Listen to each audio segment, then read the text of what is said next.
Coleman Report Live, April 3rd edition. Chris Hearn, CEO, founder of Fountainhead Capital. Katie Watuckett, our editor. Leslie Tripp, our sponsor. And Lance Sexton, our resident expert on this mess. Let's start with Leslie. Leslie, what do you do? I'm Leslie Tripp, and I have a company, L-Tripp Consulting. We specialize in loan compliance and specifically SBA loan review and SBA program compliance. Some of the things we've been helping our lenders with recently include assisting lenders who are new to SBA lending with the setup of their SBA department. This includes training their staff, helping them prepare an SBA credit policy, etc. We've also been assisting lenders by reviewing their prepared liquidation packages and also reviewing their more complicated loans, such as an international trade loan or that sort of thing, prior to disbursement to ensure its compliance to the SOP. But our largest piece of work is performing an independent loan review on lenders' SBA loans when their audit or their risk department asks them to have a third-party review. We can also help a lender prepare for an upcoming SBA exam, advising them on what to expect and that sort of thing. So for any SBA loan and program compliance items that you may need, please contact us to see if we can help so that you can keep working on the PPP loans and deferrals. All our services can be done remotely, and we are open for business. Our website is ltrippconsulting.com. Leslie, thank you so much for joining us. Have a nice weekend. Thank you. Lance, I see you're still in the Radio Shack. Yeah, and again, still have the awesome compact computer, and my dad tells me the compact computer that goes with this beautiful monitor back here is fully functional, so taking bids. Now I understand retail, you have to move stuff off the shelf, and that's been on the shelf now for a couple of weeks. Now, Bob, I want to share with you a good news item. He has had 3 of the strongest days he's had this year. In the last 3 days here at the Radio Shack. People are buying scanners, walkie-talkies, two-way devices, and so he's had a couple of really nice days. And ammo. Don't forget the ammo, Lance. We do not have ammo here. We have a ton of content. Let's get to it. But first, we have one poll question, and will you submit a PPP application today? Bob, Notice I didn't say accept. I said submit. we are falling in category 3 right now. As we are. Pretty even. I think we should talk about that a little bit, because I'm not sure the people that said yes, I don't know what they're going to do. Chris, go ahead. Take it away. Tell us what's going on from your perch. Well, I think this is a mess. I think this is epitomizes how they've been trying to hustle this program to market and have not taken as much guidance from real world folks like myself or Lance or others. Look at the 2483, the application that was sent out by Treasury on Tuesday afternoon. They already revised it last night, and frankly, if you go through the questions, questions 1, 2, 3, and 6 are all incorrect. So that means they're going to have to revise it again. I have thousands of people who filled out that application from Tuesday afternoon that now are going to have to fill out another application, but I dare not send out the current version from last night until I have the next version. That's just one example. There's a whole bunch of stuff. I mean, I have 2.5 pages of information that I've sent up to Washington saying, guys, you didn't give us, you didn't tell us how to figure some of these things out. There's contradictions. There's things that don't make sense that we need more guidance for. I mean, if anybody is actually applying, submitting for approval one of these loans today, I'd like to know how, because I don't see how they're doing it short of locking EIN numbers maybe at E-Tran, assuming that's even part of this whole process. I don't know. I mean, I just think we need a lot. We need another 31 pages delivered from SBA real soon so that we can actually get this thing off the ground. And there is a PPP category when you go into E-Tran origination, but, I'm right on board with Chris. And the difficulty, Bob, is excuse me. It's a new world we're living in. But my office is not immune. But, the difficulty is Chris and I both, we have borrowers who completed the first form. Guess what, Chris? I've already had a borrower that's picked up the new form and completed it. I realize, there's a new form out, but the information is getting into the borrower's hands almost as quickly as it gets into our hands. That's right. And the problem with that is the program is not fully ready to roll out, in my personal opinion, and borrowers are scrambling around gathering information, trying to figure out how to do this. And they wonder why when they call me, I'm like, we're not quite ready. Right. Yeah. It's sowing more chaos and it's creating more panic. I mean, it's kind of embarrassing that we're at the stage we're at right now. And it's not for lack of effort. I mean, I know SBA is trying desperately. I know Treasury is too. But my goodness, I mean, this was a complicated law. There's complicated provisions. We have to get this right. I mean, America's counting on us, and we can't put out half-baked interim final rules like that just happened. I mean, it's just, I don't know how anybody can figure out, for instance, the independent contractors. It conflicts. If you look on pages 6, 11, 15, and 17, it's all over the board. Well, what kind of guidance do we have as lenders there? There's confusion about what payroll documentation we should get. They mentioned 940s, 941s, great, but those don't actually give us the inclusion or exclusion criteria that when we have to dig in deeper to determine what the maximum loan amount. I mean, I could keep going. I mean, it's a lot of stuff that we still need true, clear guidance on. Chris, these are the 6 items I picked out last night. This dropped at 7 o'clock Eastern.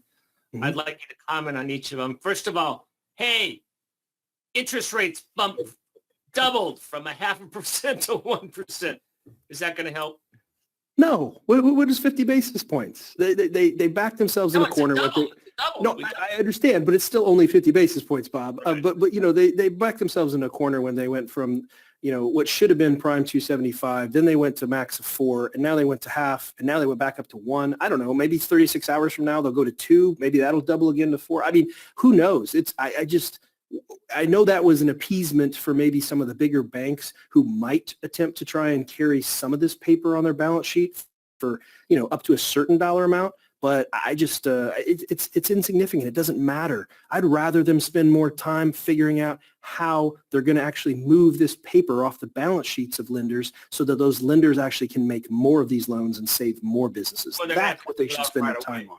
Yeah. It has to be right away. Hey, Lance, go ahead, Lance. I was going to say the concept of selling these on the secondary market, it don't exist at 1%. No. Lance and I have been saying if you have an employee over 100,000, you get credit for the first 100,000. That is incorrect according to the new guidance. That employee is exempted. The entire payroll is exempted from those calculations. The other big news is independent contractors. We've been advising that independent contractors, based on previous stuff we read, were eligible, but now SBA is saying independent contractors are considered their own small business and they can get their own loan. Yeah, initial guidance led us to believe that you could add the 1099s that you send out to your payroll amount.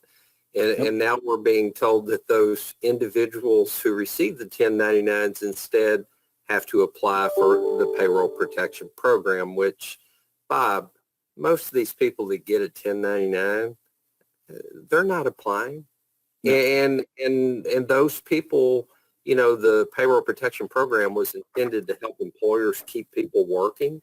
Well, it's not going to help if the employer doesn't have the money to pay the 1099 employee. Right. Sorry, they're not an employee, but 1099 contractor. Right. We keep on getting into question, are churches eligible? I do not have specific guidance other than that last bullet point, which says nothing in SBA non-discrimination regulation shall apply to a religious corporation. Association, obviously we know daycares are eligible, nonprofits are eligible. The Treasury Secretary Munchin yesterday said they're going to come out with further guidance on that. And I think he was asked that specific question. He says, well, We'll get back to you. What's your opinion?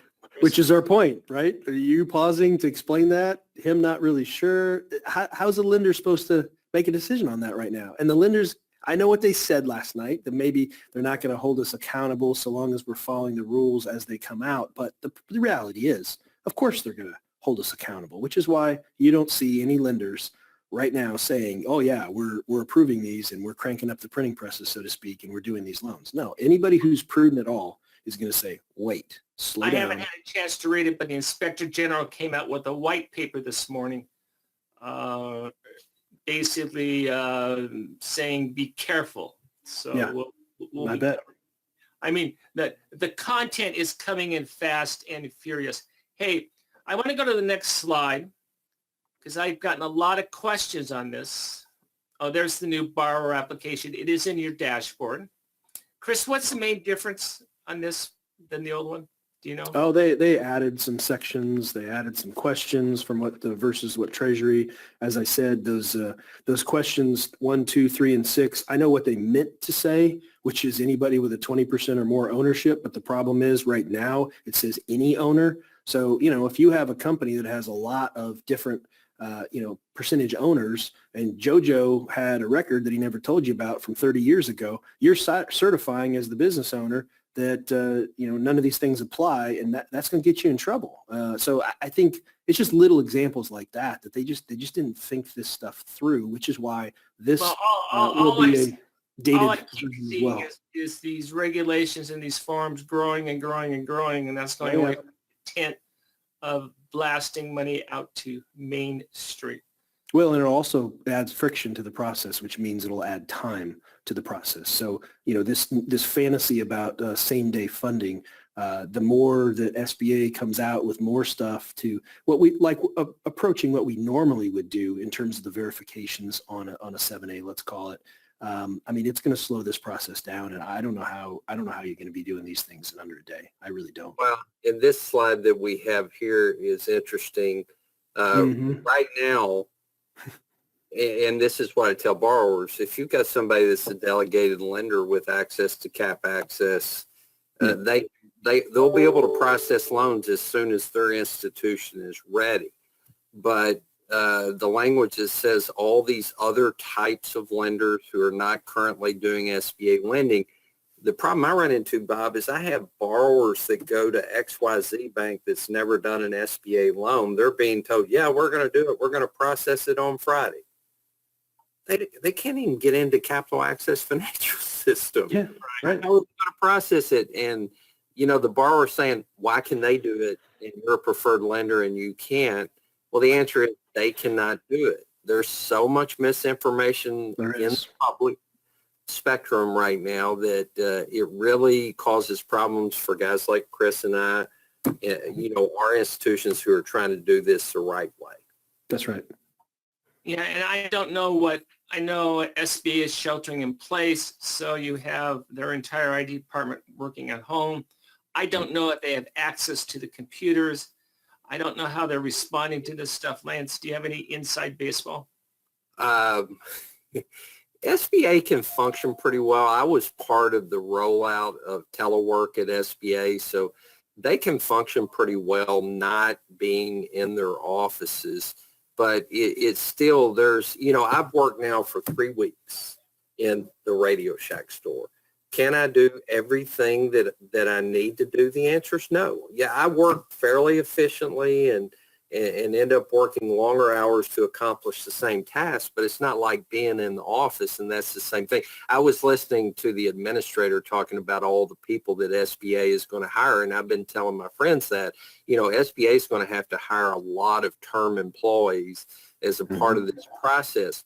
But I've been through the employment process with SBA when I became deputy director. Bob and Chris and Kate, it's not like they're going to grab your application. You're going to go to work tomorrow. It takes a little while to onboard an employee. And obviously all interviews are going to be done over Skype. Yep. I accepted my position when I was working on a bank FDIC liquidation project in Salt Lake City, Bob.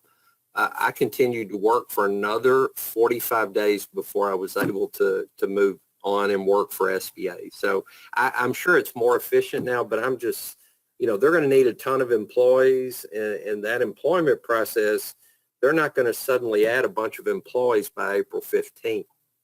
It may be May 1st, May 15th before they have staff. Right. Let's go through the most important thing, Lance. Give us a recap on what SBA is doing. Let me back up.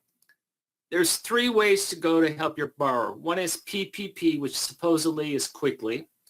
One is Express, which is a little bit longer.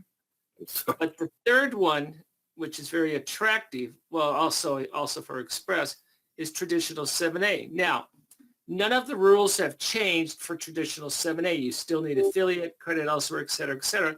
But Lance, once you put that loan on the books, you get 6 months forgiveness of the debt, which is pretty attractive. So if you can wait 6 weeks for the lender to process the loan, one size does not fit all, and that can be very attractive to a borrower. There are a variety of products for the borrower. I'm of the belief the PPP loan will be great once all the details are ironed out, and will be incredibly beneficial. Bob, today I'm sending notification out to my existing portfolio about the payments that are going to be made by SBA. I'm getting feedback from borrowers that getting their payments made for up to 6 months is a much larger positive for them than getting a PPP loan. I had a borrower that had, a $5,000 monthly payment, Bob, and they only have 2 employees. Their PPP loan, their payroll was like $6,000 a month. They would have gotten $15,000 on a PPP loan, but instead they're going to get $30,000 worth of payments paid for them. So the 6 months were up to 6 months. I'm saying up to 6 months. And the reason I continue to do that, and I would caution everybody, please say up to 6 months, because there is a limited amount of funding. I truly believe if they ran out, Congress would repopulate it. Right. But there is a possibility that all that money will get used before 6 months is up. A number of you have asked about the worksheet. It's not a spreadsheet. It's a worksheet that we've been talking about, courtesy of Lehigh Financial out of Pennsylvania. And that is in your dashboard, and it's pretty comprehensive. Lehigh has been very gracious in sharing that with the industry. So feel free to use that and modify it as you wish. Bob, one thing I'm encouraging my borrowers on the PPP, even though we haven't done one, and Chris, you probably are doing the same, I'm asking them, pick an account that you have very little money in, move the money to a different account and use that account for your PPP loan, so you'll have very accurate and timely documentation for forgiveness. Find a way to make it, don't commingle. That's always, try not to commingle funds if at all possible, and it will make proving that you use it for payroll, utilities, and rent easy.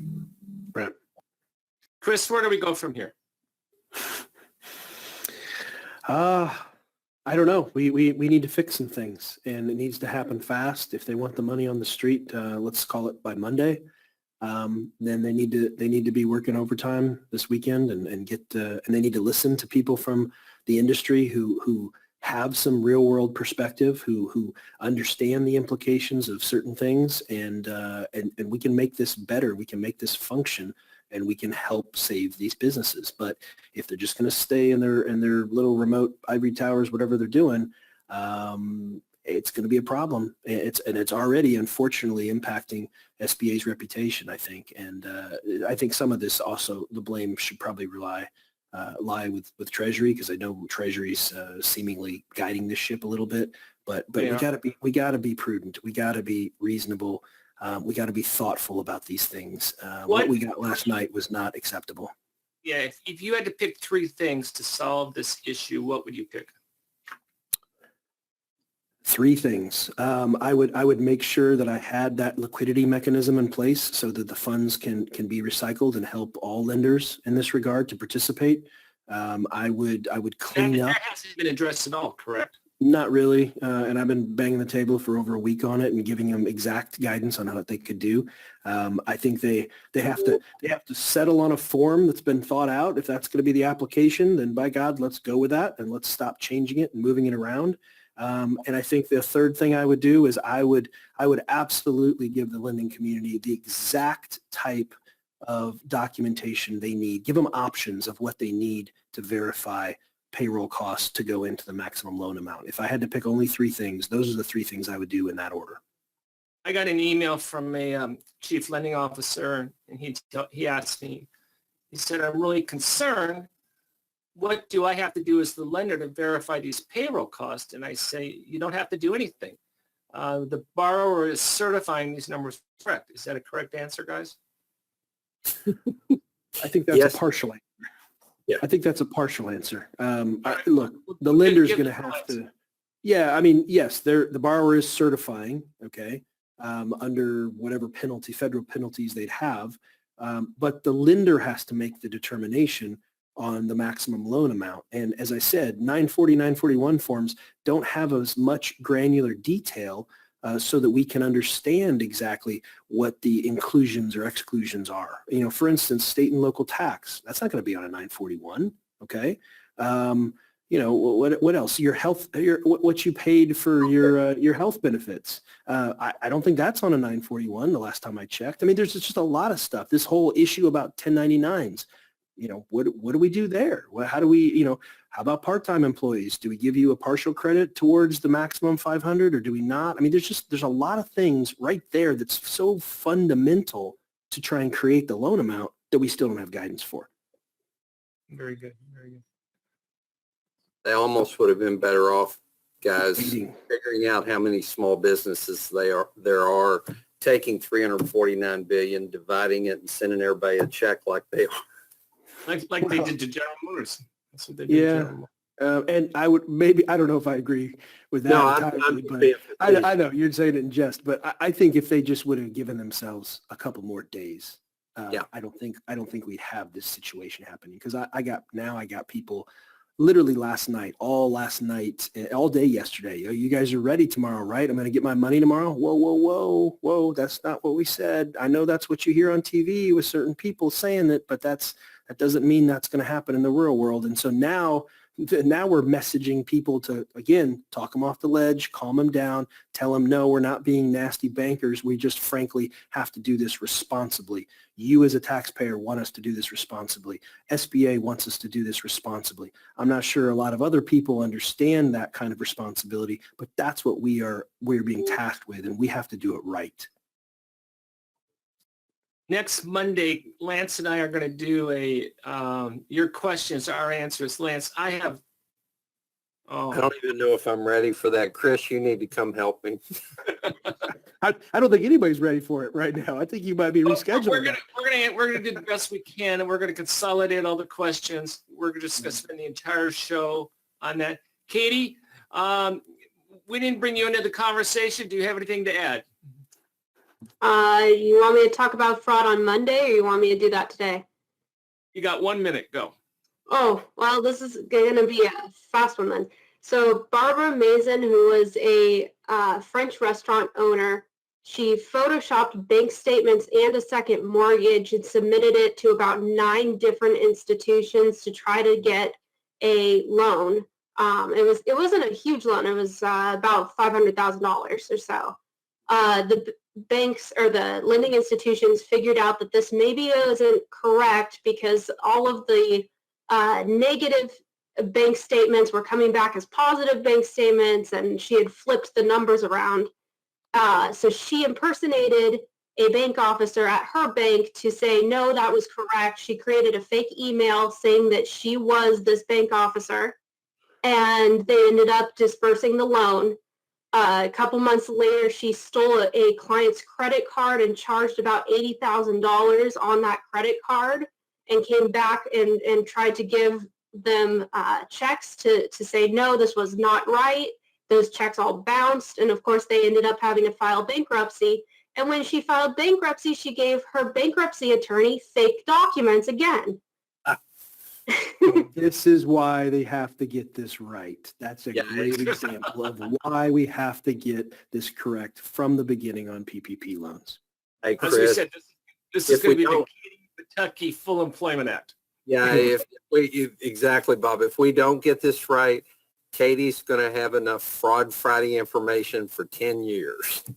She's going to have fraud every 6 hours that she can talk. Yeah. And we All don't right, want gang. that. None of us. So Monday, we're going to answer your questions. I'm going to consolidate them. Chris, Katie, Lance, thank you very much for joining us. Everyone be safe. Stay Have a healthy. nice weekend. And we'll talk to you Monday. All right. Thank Bye, everybody.